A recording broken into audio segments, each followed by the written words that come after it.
শনিবার রায়গঞ্জে তৃণমূল প্রার্থী কৃষ্ণ কল্যাণীর সমর্থনে জনসভা করেন মমতা বন্দ্যোপাধ্যায়। সেখান থেকে চিরাচরিত ভঙ্গিতে বিজেপিকে আক্রমণ শানান তৃণমূল নেত্রী। বিজেপি কেন্দ্রীয় এজেন্সিকে কাজে লাগিয়ে দেশের গণতন্ত্রকে ধ্বংস করছে বলেও লোকসভার মুখে বিস্ফোরক দাবি করলেন তিনি।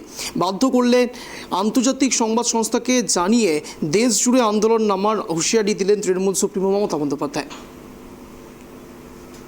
ভারতবর্ষের মতো গণতান্ত্রিক দেশে যদি এইভাবে স্বৈরাচারী জিনিস চলে, গণতন্ত্রকে ধ্বংস করে দেওয়া হয়, তাহলে মনে রাখবেন সারা বিশ্বের দরবারে ভারতবর্ষের গণতন্ত্র যাতে সুরক্ষিত হয় তার জন্য আমরাও আন্দোলন করব।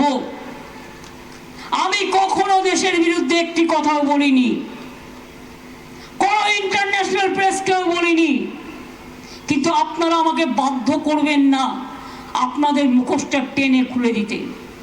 আপনাদের আমি অনেকবার বোঝানোর চেষ্টা করেছি, এটা পলিটিক্স নয়, এটা ডেমোক্রেসি নয়, এটা অটোক্রেসি।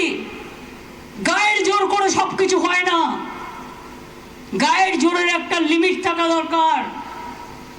একটা বাচ্চা যদি দুষ্টুমিও করে, মা থেকে বড় জোর দূরে চড় মারে, তারপরে আদর করে ডেকে নেয়। তোমার যদি মনে হয় কেউ অন্যায় করেছে, লোকাল পুলিশকে দাও, লোকাল পুলিশ মামলা দেখে নেবে। Law and order is a state subject. তাই বলে গায়ের জোরে তুমি সবাইকে অ্যারেস্ট করে ভোটের বাক্সটা ভোকাট্টা করে দিতে চাও?